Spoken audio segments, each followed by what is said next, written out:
Hello, fearless listeners. Welcome to Let Fear Bounce, the weekly podcast that brings you inspiration and motivation and a nugget of hope. Join me, Kim Lengling, as I chat with awesome guests from all walks of life who share how they have conquered their fears. So get ready, my friends, to be empowered to let your own fears bounce. Hello, everybody. Welcome to another episode of Let Fear Bounce. This is Kim Lengling, and I am so happy that you're deciding to spend just a small part of your day today with myself and my special guest today, Jessica L. Now, she is a Martha Beck life coach who helps people make hard decisions. Now, she struggled with making hard decisions her entire life. Overthinking. And she says, "I don't know" is the most truthful statement of her existence. But about this, she is absolutely certain, unless someone has been there themselves, they can't understand the deep pain of indecision, ambivalence, and reluctance. Now she helps other people make seemingly ill-advised decisions that lead them straight to the lives that they are meant to live. She helps people with hard decisions, the ones that weigh on their souls. Boom, mic drop right there. Welcome, Jessica, to Let Fear Bounce. Hi, Kim. Thank you so much for having me. Now, I was enthralled when I read your bio, and I'm thinking this is going to be a very interesting conversation because just off mic, you and I had both come up with a few other instances where people are diagnosed with stuff that has a part of this overthinking, or you get stuck in that rut. It's like that hamster wheel of thoughts that just keeps going and going. And share with us how you realized, oh my goodness, I'm overthinking this to the point where I can't get past it. Yeah, the first time, I mean, this showed up throughout my childhood and throughout, high school, college. I was just a very anxious child. I was very, very anxious and never diagnosed with anything. And it never was debilitating until a point after college when I had decided I was going to go to law school. That was my goal for all of college. And I decided, well, if I'm gonna go at all, I'm gonna get into the best schools.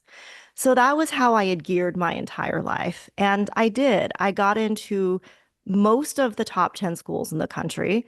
I got scholarship money at about half of them. And I selected a school, paid my seat deposit, and then asked for a 1 year deferral. This was right, after the economic crash of 2008. The legal market was in shambles. And I was like, oh, well, maybe I'll just wait it out for a year and it'll get better. Like, because I was 22 years old and had no concept of anything. Right. Um, but I let fear drive that decision because I was just afraid. I was afraid to go. And I asked for the year off and I thought, well, I'll buy myself a little bit of time to kind of see how things shake out and also to figure out if I really want to go. And then during the course of that year, the thought spirals and the what if questions, like, what if I'm the worst person in the class and I can't cut it? Like, what if this was a fluke? The imposter syndrome, the fear about, oh my gosh, even with the scholarship money, I'm going to have 6 figures of student loan debt. All of that stuff really came up. And I toggled back and forth between fear and hope. I was on that pendulum. Some days I would feel hopeful and optimistic and confident. And the next day or 12 hours later, I would feel utterly despairing that I was about to make a huge mistake. And this went on for months and no one understood. Hmm. No one got it. I would talk to my friends, talk to my family. My parents were like, what are you talking about? Yeah. You have a golden opportunity. Like, what are you talking about? And that wasn't the first time I realized, like, other people don't experience this the way that I do. These big decisions, they don't have this doubt that I am having. And it was Or lonely. if they do, they don't share it with the world. Right, right. What I have since discovered is that this experience is quite familiar. Yeah. Even the part of it where you feel alone, where no Mhm. one understands, that part of it is also familiar. Now, did anyone ever ask you? So we're just talking about your college right now, your indecision. Should I go? Should I not? Did anyone ever ask you, you know, yeah, you're indecisive right now, but what is it that you actually want? Did anyone ever ask you that? What is it that you actually want to do? Yeah, no one really did. No one really did. They were just like, well, you should just go. Hmm. It's very obvious. You should just go. This is an opportunity that most people would kill for. And there's really no downside to going. And the thing is, though, that even if someone had asked me, like, what do you want? I wouldn't have been able to answer Yeah. because logically, I had many reasons on both sides. Well, I don't want to go because of XYZ, but I do want to go because of, ABC. And those things, yeah, I think oftentimes for an indecisive person or someone who's struggling with a hard decision, what do you want is a really fraught question. Oh. Yeah, I can see that. I can see how that could be. Yeah. I mean, the Interesting. truth is the truth is often hidden under Oh, layers of should, of fear, of fear, yeah. And fear. fear. That's worth saying three times. Yes, yes. Fear in all its many guises. Right. Yeah, many guises and many names. It has Yes, many names. Yeah. yes. So, what was your final decision about law school? I chose not to go. I chose not to go. And for me, it wasn't like this calm, peaceful decision that I came to in a moment of meditation. No, I was just like, I can't do this anymore. I can't tolerate this. This is so painful. Like, I just, you know what? I don't want to go. I'll just figure it out later. Like, if I decide in the future that I want to be a lawyer, I can always reapply. I can always go, screw it. I'm just like, I'm going to figure something else out. And I called my parents. They were like, we can't believe you're doing this. And I was like, no, but it's going to be fine. I got a job at a nonprofit making $13 an hour. Going to be great. But when And you finally made that decision, when you're like, I can't do this anymore. I'm not going to go to law school. I just can't do it. When you actually made that final decision, how did you feel? relief and freedom.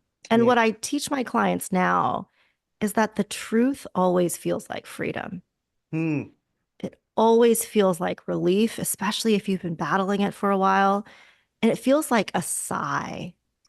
Oh, what a great way to put it. Like your Yeah. soul is sighing. Yes. Yes. And on the other hand, when you're making a decision that isn't the truth for you, it feels like walking to the gallows. Like the Good mental picture. Yeah. right? Like I'm heading Yes. toward this life that I know isn't right. And I think a lot of people, because they're doing what others think they should be doing, or they're doing what others think is best for them, or this is what my parents did, so this is what I'm going to do.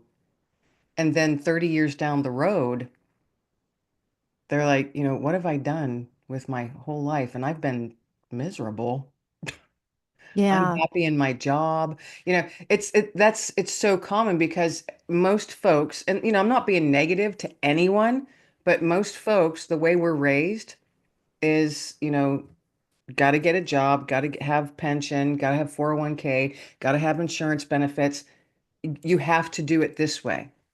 You Yeah. have to do it this way. And I've heard those exact words. Well, you have to do it that way. You have to do this. You have to have a regular job or a normal job. And I think then that tosses even more anxiety, indecision. And I like how you use the word ambivalent in your Yeah. bio. Right, right. I mean, ambivalence is just the ability to hold multiple ideas at once, right? And to hold them in balance. It doesn't mean apathy. I used to think it meant apathy. I think that's often how it's used. But in terms of have to, I think there's also a very strong impulse to feel that you're making smart decisions, to feel that you're being responsible. And anytime you veer off that track of what other people say you should do or you have to do, it feels like, oh my God, am I doing something really stupid? Is this very, very stupid and foolish? Hmm. And am I going to regret this? There's the question. Am I going to regret this? Is this worth the risk? It's Yeah. so funny how often people ask themselves that and then usually end up choosing the safe path because they're like, well, you know what? I might like lose all my money in the house and the dog, and therefore I will regret that. So I'm just Hmm. not going to do the thing I feel really curious about doing. And there's so much in literature and poetry and inspirational quotes about, like throw off the bowlines and all of that I stuff. know. We have all of this wisdom of the ages that tells us you go do the thing you are curious about. At least explore it. You don't have to quit your job and like move to a tent, but go in that direction. And yet we still don't do it. We're caught Right. in this dichotomy of like all or nothing. I have to quit my job to start my business or to write my novel. And Right. that isn't really Or I true. can't do it at all because I'm a wife and a mom and I have a full-time job and there's just no time and this and that and this and that. And I was in that same boat. I was in that same boat for years. And then I realized, wow, those are all really good excuses, Kim. Yeah. I read this research paper in the British Psychological Society, and the researchers were studying like a couple dozen people who they called them, what they call them? Oh my gosh, I can't recall now. But essentially, they were people who wanted to make a career change, but weren't for many reasons. But they were not doing anything. They had expressed a desire for something different, and they were doing nothing about it. Mm, And they found the reasons why. They did like this kind of case study of each person.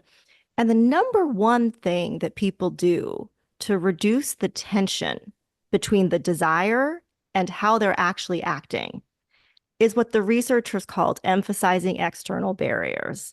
And I was like, oh, what a nice way of saying excuses. right. Oh, I love that. Say that again. Yeah, right. And emphasizing external barriers. There, it And it feels so true. It feels so true. I don't have time. I don't have money. I am stuck here. I can't leave. It That's all the other feels one. Yeah, very, I don't very have true. money. I can't do this. I don't have any extra money to do that. Yeah. I Yeah. found myself doing that too for a while. And then, I don't know, I'm always saying, I reached a certain season in life and said, what in the world am I doing? I think outside the box all the time. How come I'm not stepping outside the box? I can What was think the outside the answer? box. So let me step out. So I did. I stepped outside Yeah. the box and I got feedback and pushback. Mm. What, Kim, no, you have to have a real job. I'm A like, well, what real is a real job. job? What is a real job? You know, so and I can understand that little bit of it then because there was indecision there. I'm like, oh my goodness, really, should I really do this? And I am a person that does have a tendency to overthink things, not to the point where I'm completely stuck, but I do overthink it. And sometimes they take a little longer to make a decision. But then when I do make a decision, it's bam, You feel solid no in going it. back. Yeah. Yeah. Yeah. Yeah. So I have a small glimpse of what it is that you're talking about, not to that debilitating extent, but I do have a small, and I'm very empathetic. So I don't, for me anyway, I might not understand 100%, but I'm certainly feeling what you're saying. Do you know what I mean? Well, Yeah. and you're a writer, so you get to kind of explore Well, and other. that was my risk to take was to do that, to write Where, instead of okay. having this full-time job and working out of the home and having 401k and benefits and blah blah blah. That was that was the risk that I took. COVID hit. We're all stuck at home. Ah, You were know, you writing full time before that? oh no, no. Okay. In the evenings every once in a while. Yeah, no. And then COVID hit, I lost my job along with millions of others. We're all stuck at home, told not to leave our house. Well, we're told not to even be around family and don't breathe. So all that, all that fear floating around. That's how this podcast came about, as a matter of fact. Let fear bounce. Ah, Yeah. Okay. Don't accept the fear. Don't accept fear that the world is trying to throw at you or feed you. Don't accept it. Let it It's go. constant. You know what I find fascinating is the number I started writing around COVID also, for different reasons. It just happened to coincide. But what I found fascinating was the number of people. I found a Facebook group of primarily fiction authors who are making full-time livings on their fiction. I was like, oh my God, this I people are know. How do doing they this. do that? I was like, if they're doing it, thousands of them are doing it. Mhm. Like, okay, I can probably do this too. And what I found fascinating was the number of people who were like, yeah, I lost my job during COVID. And so I just figured I'm going to start doing this. And it happened for them. Like it worked. And that, dedication of time and energy and intention was what it took to for them to launch into this new chapter. And now I generally don't advise people to quit their job in a blaze of glory and start a business, Right. which is what I did last year. And it was extraordinarily difficult, Well, I never said that my journey was easy. right? I would not recommend. No, no. If you can do it in an easier way, do it in an easier way. Like, and just find the time because we all do have even 10 minutes.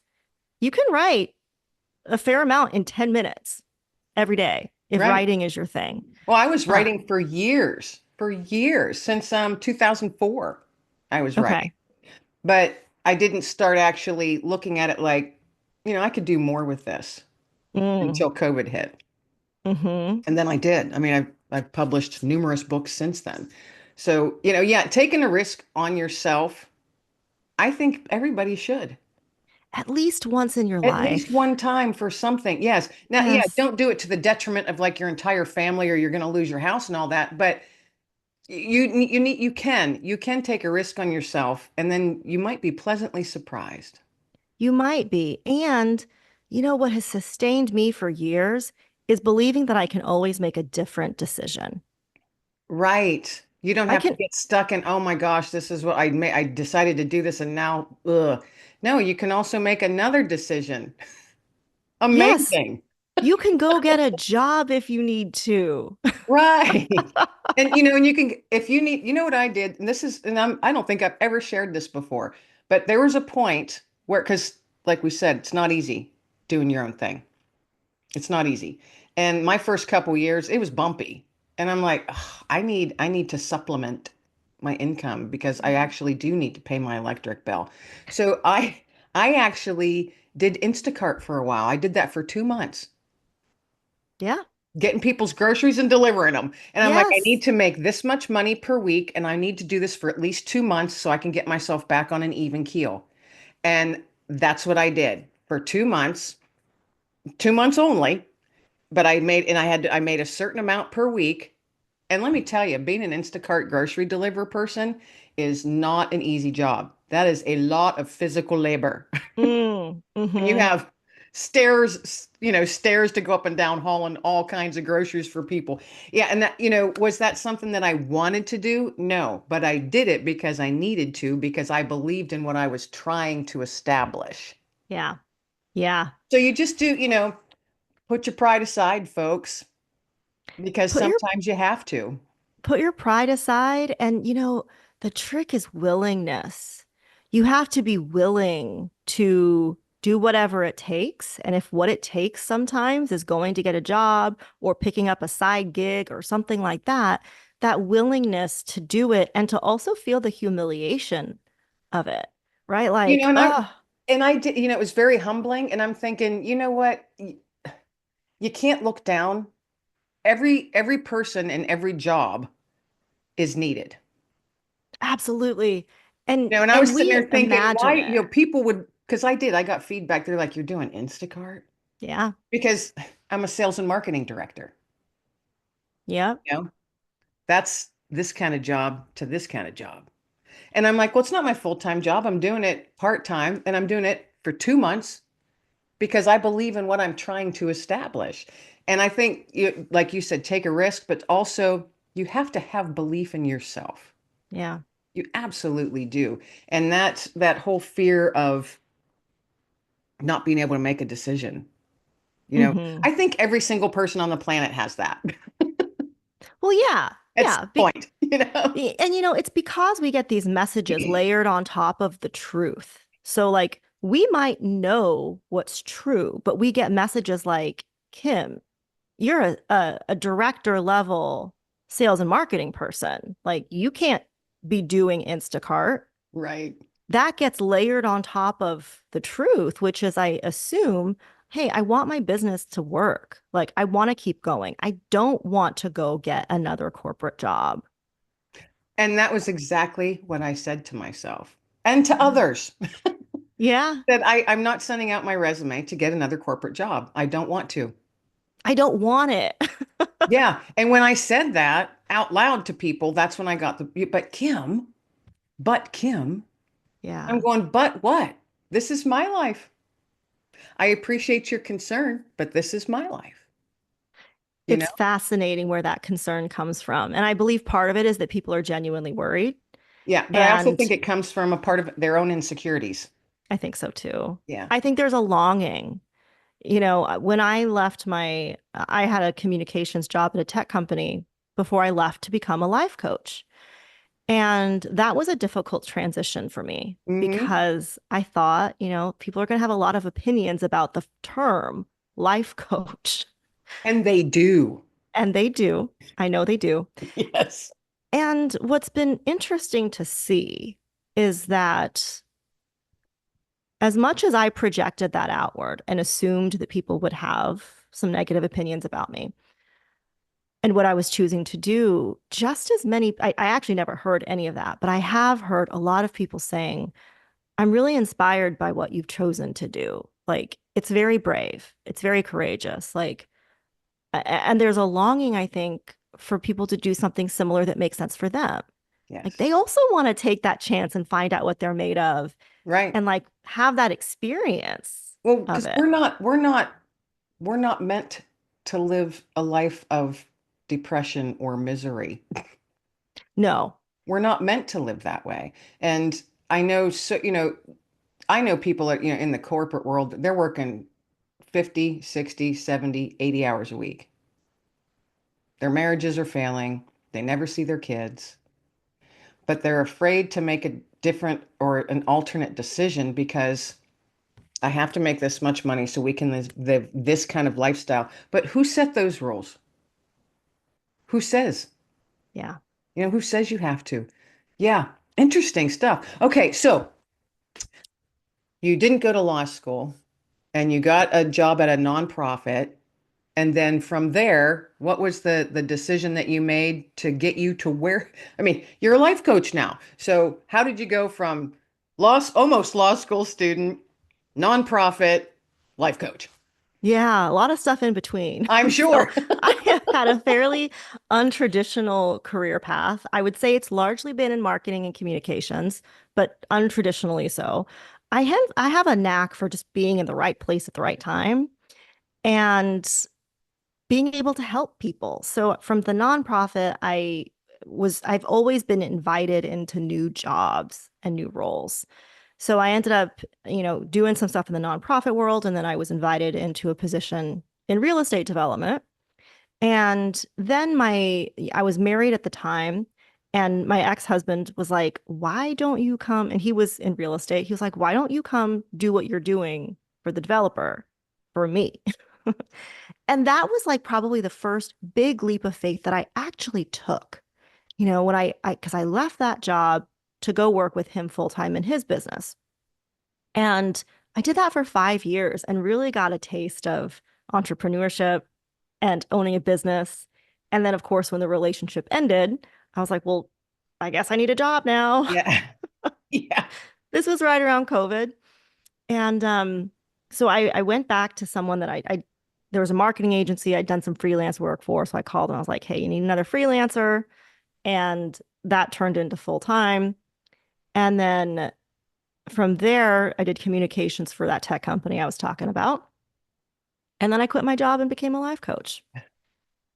And What was all, what was that final nudge that made you say, you know what? I'm done. I'm done doing all of this corporate stuff. I'm actually going to follow my heart and my passion. I'm going to do this. What was that final thing that spurred you to make that decision? It was the belief and the conviction and it was frankly an imperative that I had to find out what I was made of.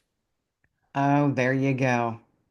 I could have continued work, and this was the line I was telling myself, I should just keep my job. I have tremendous flexibility, unlimited PTO, work from anywhere, love my team. Like there was so much good about it. And I was like, Jessica, you don't have to do it this way. You don't have to quit in order to do this. But I wanted to take that leap of faith. I felt like I'd held myself back at so many different inflection points in my life. I'd chosen the safe route.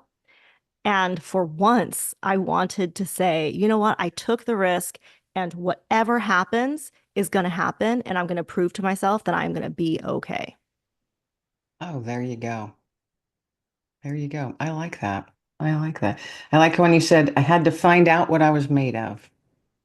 And I wonder how many people actually ask themselves, what actually am I made of? If they've ever been able to push themselves to find out, you know? What a cool thing. What a cool, hey, wow. Okay, time has flown. Time is fun, and there's so many things I want to talk to you about yet, but we got to get ready to wrap up. So, one thing, or a couple things actually, I always ask my guests, please let folks know where they can find you and all the good stuff that you do. And then once you share that, I would like you to toss out a nugget of hope to our listeners, something, motivational or inspirational that they can tuck away with them and carry with them throughout the rest of their day. So Okay, so first, I will say that you can find me and my coaching services, my coaching packages for hard decisions at jessicall.com. That is jessicall.com. That's almost everything I have is on my website. And then I am on Instagram at the Jessica L. So that's the other primary place that you can find me. And then in terms of one thing that I want people to remember, especially if you are dealing with a hard decision, contemplating a leap of faith right now, the one thing is that when you tell yourself the truth and when you let the truth lead, these decisions spontaneously make themselves. let the truth lead. I like that. That's a t-shirt. Oh, that is a great merch idea. I know. You can tell we're writers. Well, and it's so funny because every guest I have, I'll sit there and they'll say something. I'll be like, that's a t-shirt. That's a coffee mug. Yep. You should like start a little merch side hustle. Yes, indeed. No, I have all kinds of things written down, a list, literally a list of things that I think throughout the day. And I'll be like, coffee mug, t-shirt, blanket. I took a line from one of my first fiction novel. I took it and I put it on a coffee mug and stickers. Still love. I haven't really sold many of them, but I love it. What's the line?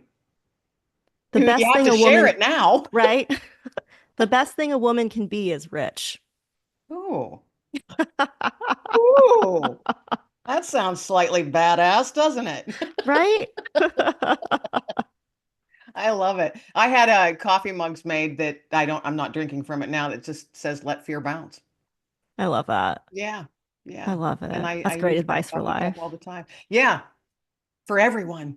Yeah, always. And let your truth shine. Let fear Yes. bounce and let your truth shine. There you go. Yep. All right. See, we've solved the world's problems This is what we right have to offer you all today. there. Well, thank you so much, Jessica, for being my guest on Let Fear Bounce. This has been a true pleasure having you on as my guest. So I wish you the best of luck in everything that you're doing, and I wish you a blessed day. So thank you very much. Thank you so much, Kim. It was a pleasure. Everybody out there listening, I hope you got just as much out of this conversation as I did. So, and everybody, this is Kim Lengling, your host of Let Fear Bounce. Everybody be well, stay well, and until next week, be blessed. Thank you so much for tuning into today's episode of Let Fear Bounce. Your time is precious, and I am so grateful that you chose to spend just a small part of it with myself and my guest today. If you've enjoyed today's conversation, be sure to like and subscribe so you don't miss our weekly nuggets of hope and inspiration. And remember, folks, let fear bounce because you've got this. So until next time, folks, keep your light shining bright.